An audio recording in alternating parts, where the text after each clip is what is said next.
What is going on, everybody, and welcome back to the channel. Today we are going to be going over some early patch notes for Diablo 2 Reimagined version 2.0.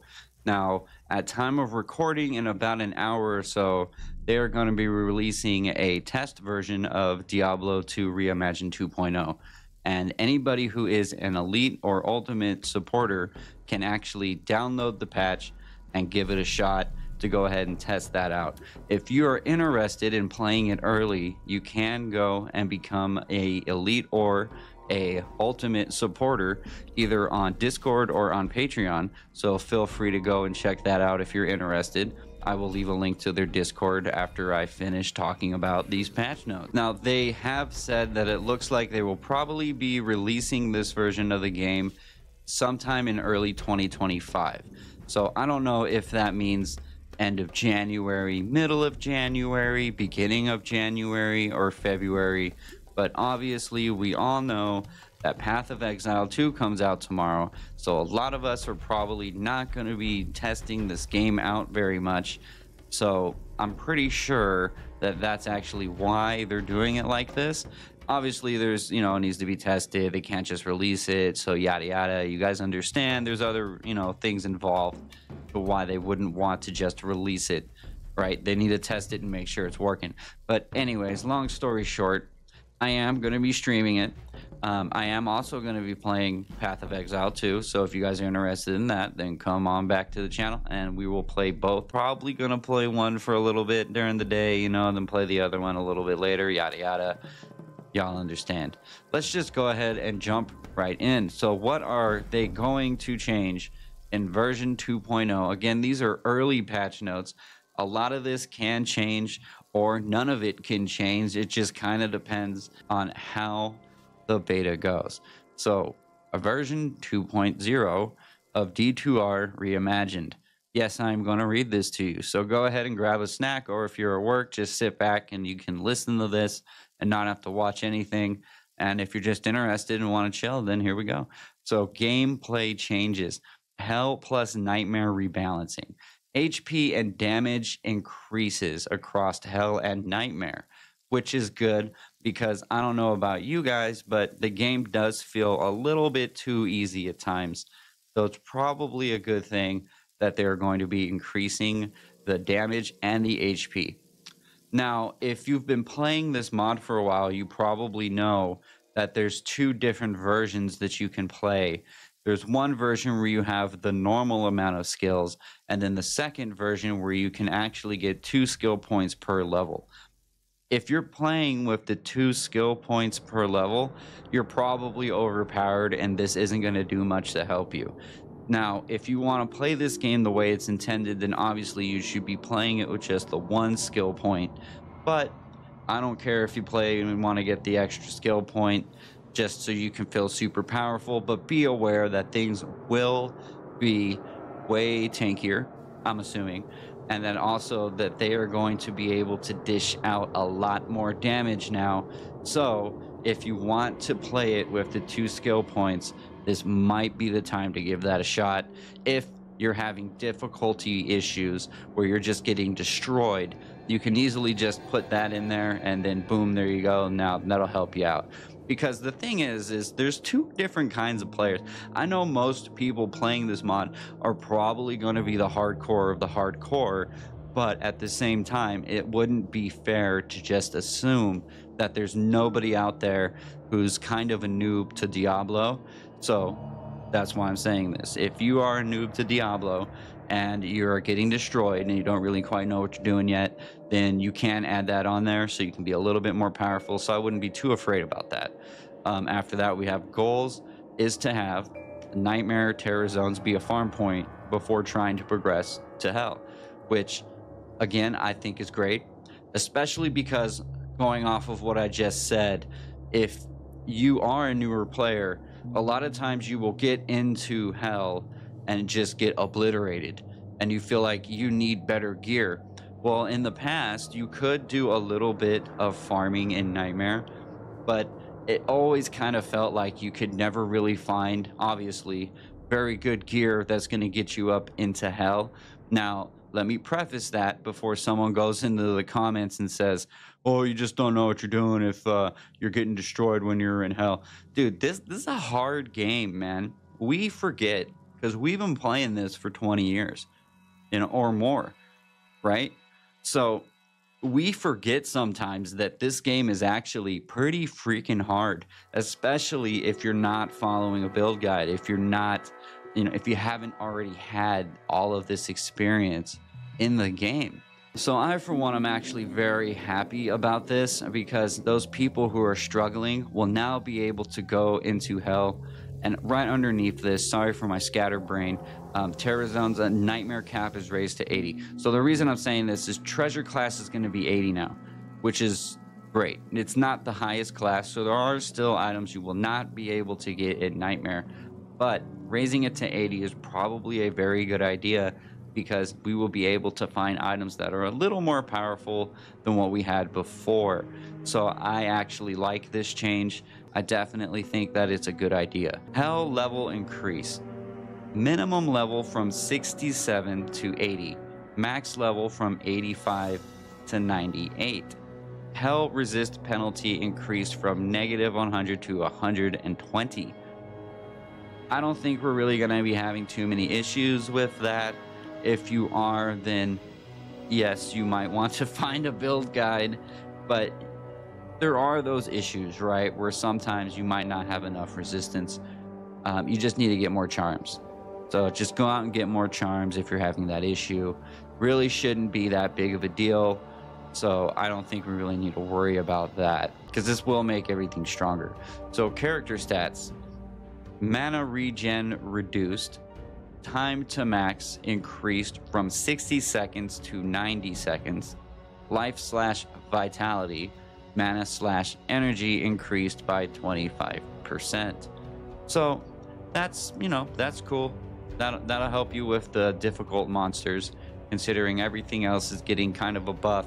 So I suppose it's good that you'll be able to up your life more and up your mana more. So yeah, I guess we'll just move on then. Monster specific. For all difficulties, Stygian Jaws use a new Death Explode skill instead of % HP death damage.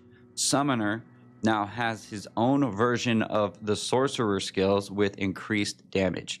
So that means the Summoner now is going to be doing some skills that usually only the player Sorceress character would be using. So be aware of that because that is something that you are going to want to know about, considering the fact that there are some pretty strong sorcerer skills. So just go in there maybe the first time and be a little bit cautious because we don't know what that's going to look like yet. We will once we get this test going. And once it does get going, obviously, we'll be able to tell you what's going on. Mephisto's council has been moved to defend him. This is something I actually like. I think that's really cool because in my mind, you have these monsters that are just chilling around Mephisto, but they usually aren't around him, right? They're usually like up towards the front when you're fighting him. So most of the time I just teleport past them, but we're not going to be able to do that anymore because now they're actually going to be guarding Mephisto the way that Mephisto's minions probably would be doing. So I guess in my own mind, I find that to be lore friendly, and I welcome that change. Hell only changes. Many monsters are faster. Fallen Shaman shoot 5 fireballs. Oh man, I don't know about that one. Is it gonna be in a spread, or do they just mean like 5 in a row? I'm curious about that. Unravelers, undead, holy bolt pierces. Okay, so that is going along the lines of making hell a little more difficult, so we can't just mollywop our way through the whole thing, right? Scarabs have a chance to cast a Nova on death. So I don't know if I really like that because if you're a barbarian, right, or if you're a melee character and you're in there, that just basically means you're going to have to tank the Nova now. So you better have your lightning resistance up. If you're a ranged character, you might not need to worry about it so much.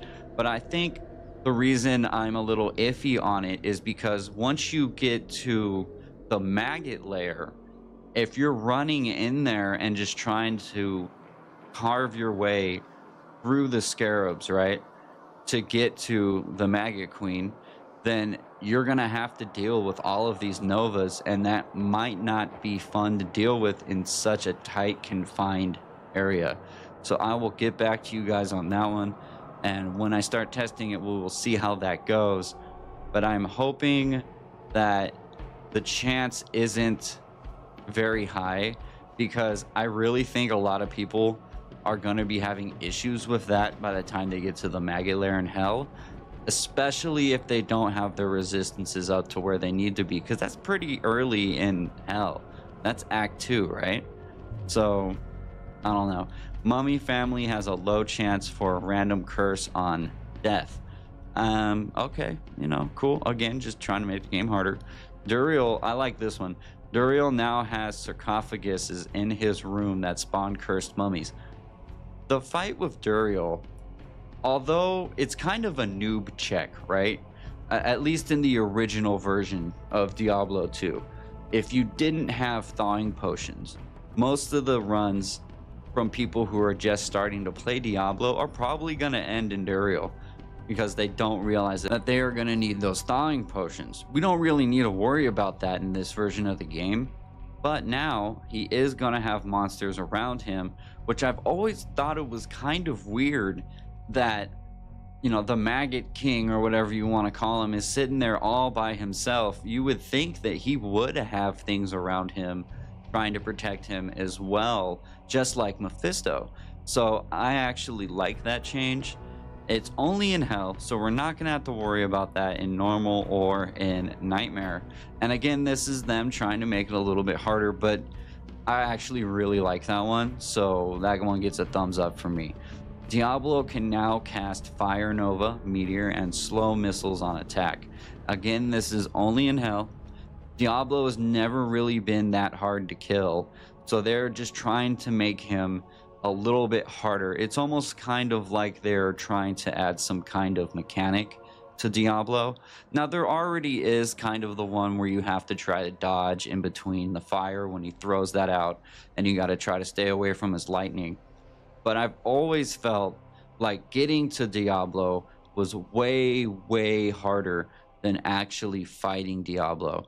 So now, hopefully, I suppose, he will be a little bit harder, and that can be a little bit more fun for us, unless you want to farm Diablo, in which case you're going to have to deal with that. But if you're strong enough to be in there trying to farm Diablo, then you're probably not going to have too many issues with Diablo.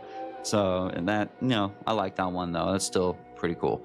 Ancients now have new abilities on hit and death. I do not know what these abilities are yet, but I am looking forward to see what they're going to be. Talik now has lightning. Modak, I can't pronounce it, sorry guys, has cold, and Korlik has fire. I know I butchered that, so my bad. But just be aware that, again, you are going to need to have your resistances at least pretty close to max, because if you don't, you're probably going to get, if not one-shotted, you're probably still going to get smashed by the Ancients, so just be aware. If you're not doing that at this point, I don't know what you're doing. Up next, we have character changes, skills, and balancing. Amazon Inner Sight now applies a small reduction in physical resistance.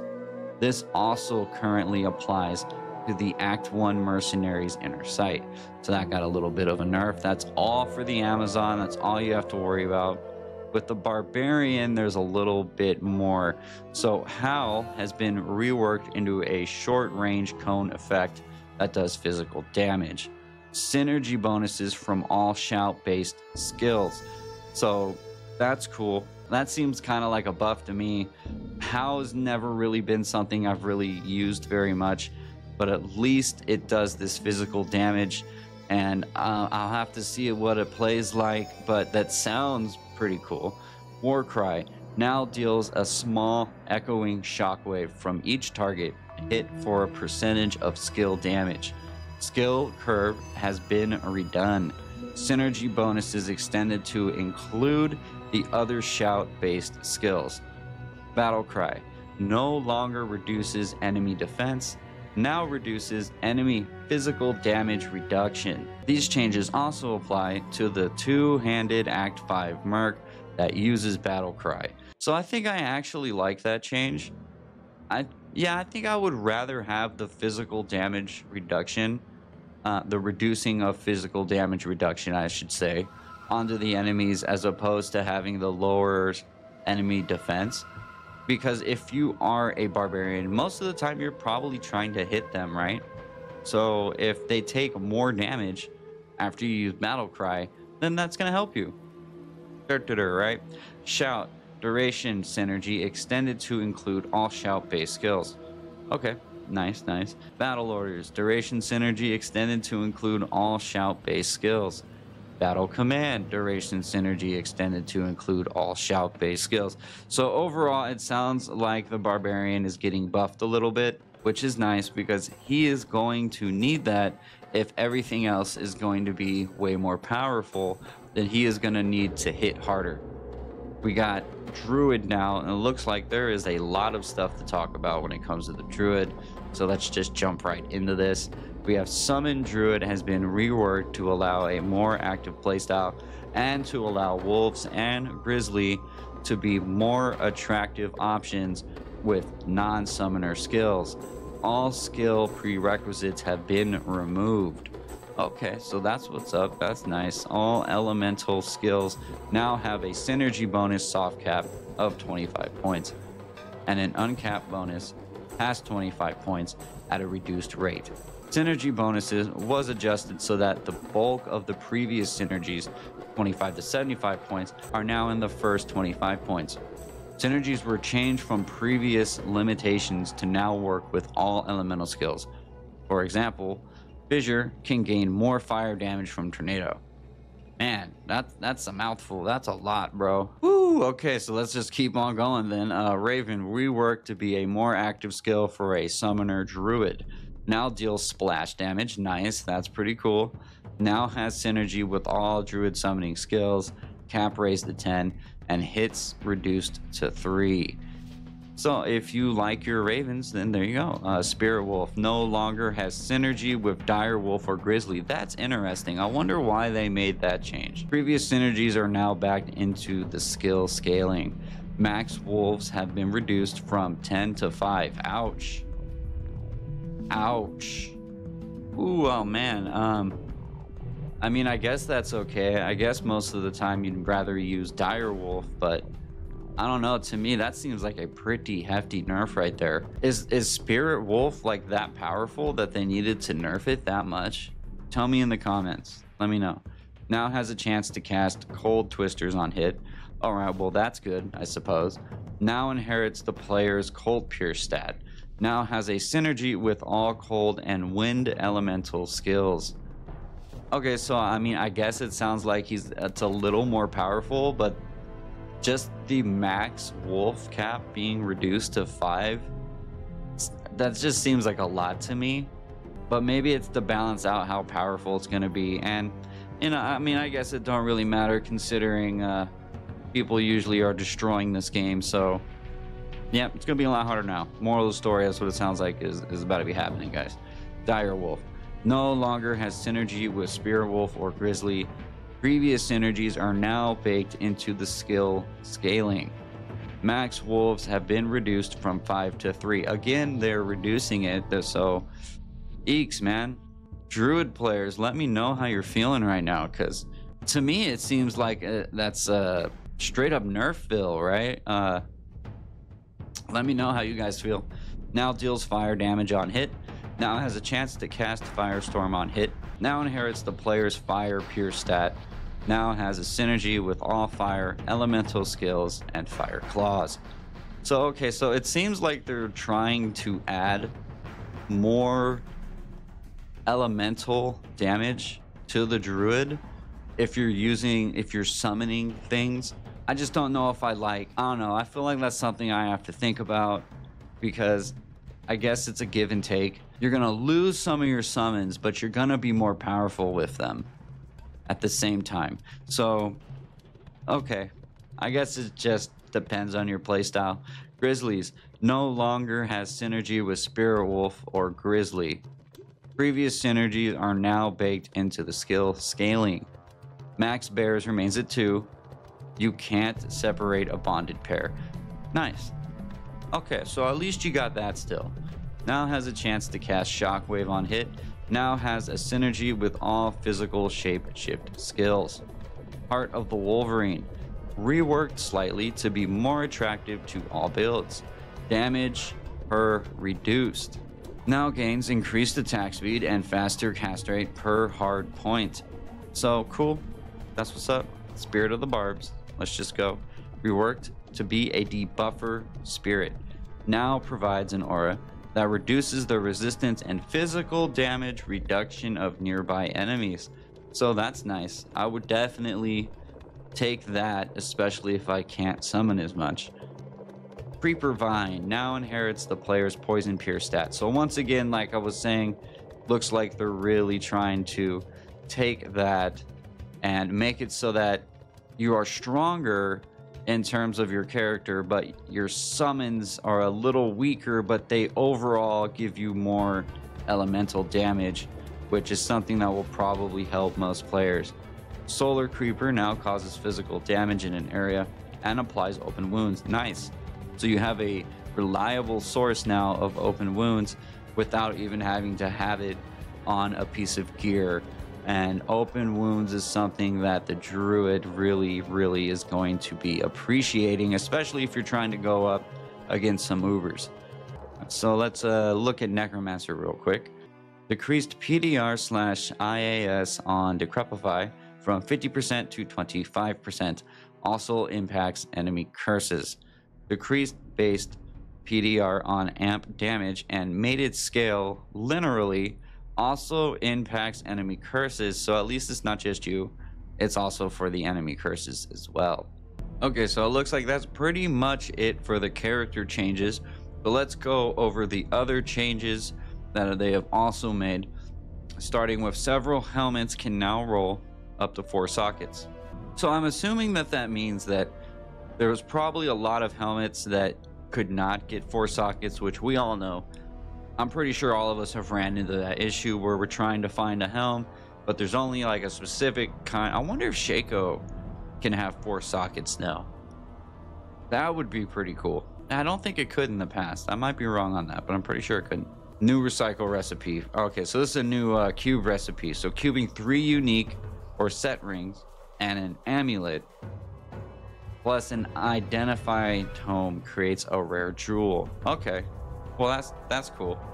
In case you need more rare jewels, that'll be good for crafting for people who are really into crafting. Okay, so new key conversion recipe. Terror to hate equals terror to perfect diamonds. Another recipe, hate to destruction equals hate plus 2 perfect skulls. And then we have destruction to terror equals destruction with 2 perfect emeralds. Okay, so we can change the key conversions now. So you don't have to necessarily only go to Nithalak over and over and over again to get the key that you want. You can make them with other keys, which I like because I would get pretty annoyed having to go and fight Nithalak over and over and over again. I hate Nithalak, and you should too. Up next, we have hammers / clubs / maces now share the same rune words. Okay, it will show up as mace on the website, so just be aware that rune words that you can make in maces, you can make in hammers, clubs. They're all the same now. You can do all of them, which is a pretty nice change because what's the real difference anyways, right guys? The minor potion sprites have been updated to look more like the vanilla assets. Okay, no big deal. Countess rune drop table has been nerfed. Still better than vanilla, but it's been nerfed. That sucks. I don't like it. I don't like it at all. I'm sure a lot of D2 purists are going to be jumping for joy, but I would use the Countess to try to find Zod runes. But to be fair, if you watched my video on the drop rate of the Countess from about a month ago, then you know that the Countess drop rates are freaking insane. So it's cool, I suppose, that it's been nerfed because it was a little too easy, but it was nice to be able to get those Zod runes, I'm not gonna lie. Up next, we have experience penalties have been reintroduced as a reduced rate for levels beyond 70. So we will no longer, I was just talking about this yesterday in my live stream actually, because it does feel a little bit too easy to get up to level 99, but it's going to be starting at level 70. So long story short, if there's any dads out there that only have 2 hours to play a day, then it's going to take you longer to get up to level 99 now. I like it and I don't at the same time. I'm just going to be real. I wish I knew a better way to say that, but part of me liked being able to get to level 99 faster. But at the same time, it does feel like it was kind of prestigious to hit level 99, right? So, okay, I mean, I'll take it. Yeah, it's fine. Enables fire, cold, light, enchanted, magic resist, stone skin, and auras per original Blizzard settings. So they're just going back to the original Blizzard settings. This will make it so that immunities will start to pop up more frequently. The mod has plenty of new sources to deal with immunities, and more will be added later. We're gonna have to deal with immunities more, but we still don't have Sunder Charms. So, man, I really wish we could just get Sunder Charms back. I know a lot of people don't think that Sunder Charms are necessary, but I liked Sunder Charms because it was an easier way for me to have a reliable source of dealing more damage to immunities. Because I hate it. Maybe it's just me, but I hate it when I go somewhere and something is immune to whatever elemental damage I'm doing, say if I'm a cold source, and I just can't farm those areas because of the immunities. And that's always bugged me in original Diablo 2. So I kind of liked that they took most of that away, but it sounds like we're going right back to the way it was before, and I'm just gonna have to live with it. Remove the tome to open the cow level portal. Now you only need one item, Worf's leg. Nice. So no longer will you have to constantly put the freaking Tomb of Town portal into the Herodric Cube just so you can get yourself into the cow level. I really dig this. It just makes it easier. It's just one less step. Who really cares, right, about the Tome of Town portal anyways? Like, who really actually cares about that? This is just good all around. In my opinion, this is more of a quality of life change, and I am all for that. Stacked versions of gems now display a plus icon in the top left, as they did with runes. Okay, so, you know, when you stack your gems, you'll be able to see now that it's a stack simply by seeing that plus icon up there. I'm sure every one of us knows this, but it is nice that they are actually pointing it out. Bolts now have an additional crafting option to make unique versions of bolts. That's pretty cool. And if I like to play as maybe a Boazon, I would definitely be looking into that. So any Boazons out there, this is your chance, man. You guys are going to be kicking ass. Removes the character level requirement for unique bolts and arrows to reduce crafting confusion. Okay. Adds every base in the game to gamble option, but charms. Okay. So that's cool. So you'll be able to get any base in the game when you go and gamble except for charms. Fixes and adds the second ring slot for merc. Oh, nice.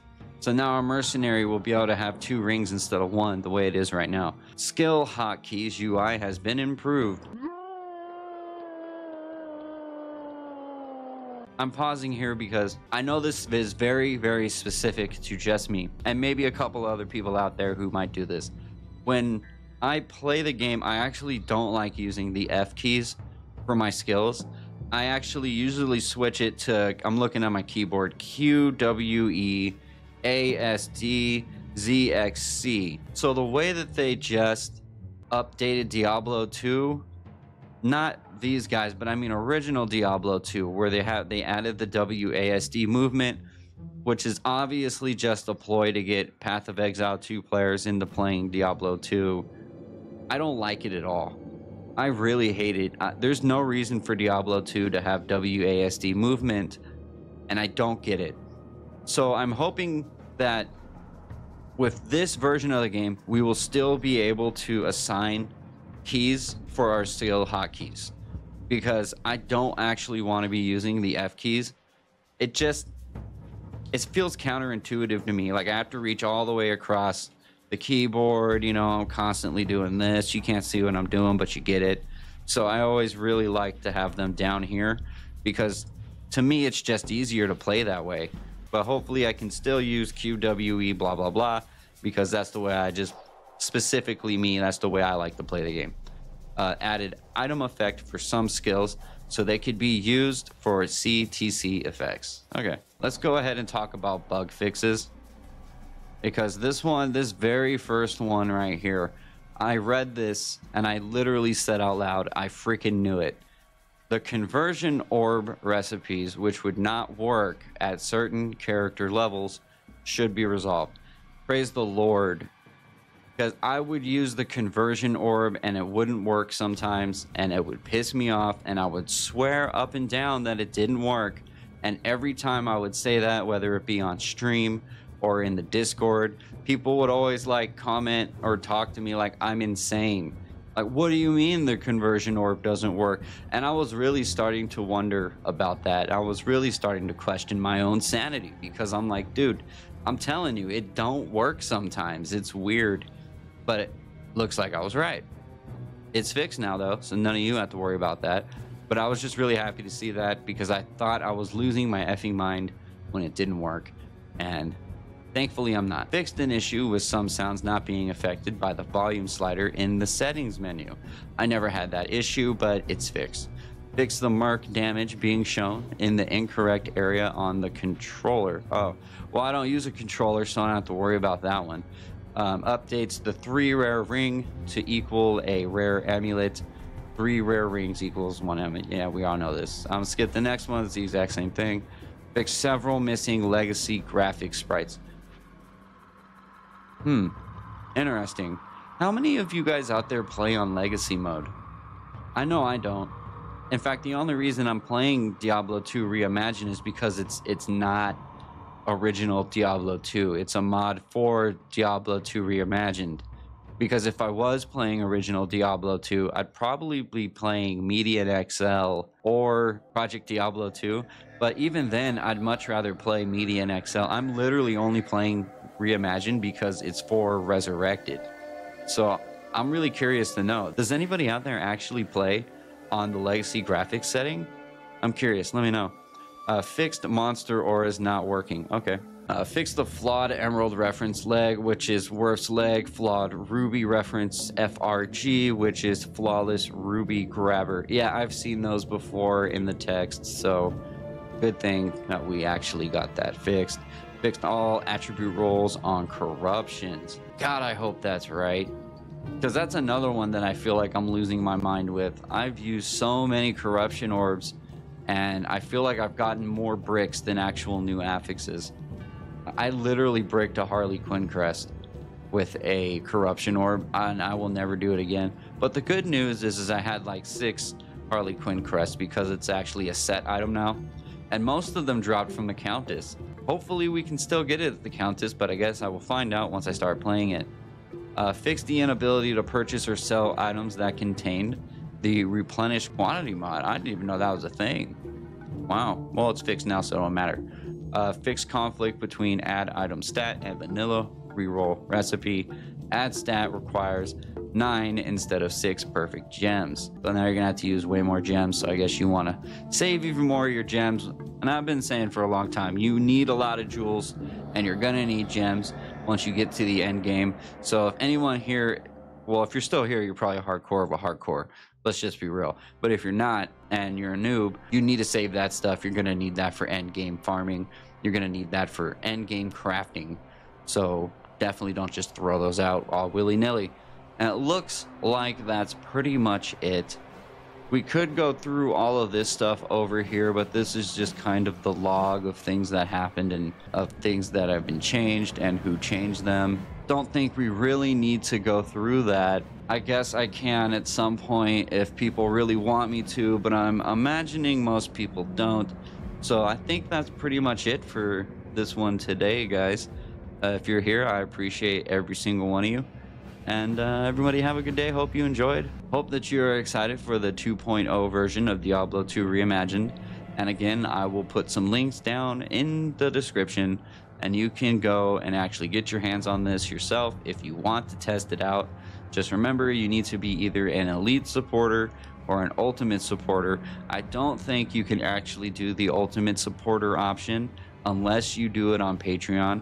I'm pretty sure I did the elite supporter on their Discord, but that's all you need to do if you want to be able to start testing this yourself. It is 5:01 right now.